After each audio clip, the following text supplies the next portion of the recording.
Ladies, chika, masisira ang relasyon nyo kapag hinayaan nyong panghimasukan kayo ng ibang tao.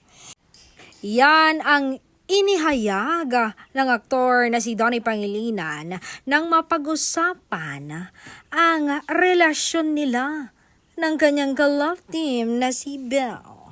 Saad pa ng aktor sa isang interview ng Showbiz Insiders, hindi raw basta simpleng away. Madalas nagsisimula ito sa maliit na opinyon, unsolicited advice, o chismis na pumapasok sa relasyon nyo. Kapag pinapakinggan nyo ito at ginawa nyong basihan sa desisyon nyo, unti-unti kayong magkakahiwalay sa reality ng relasyon nyo.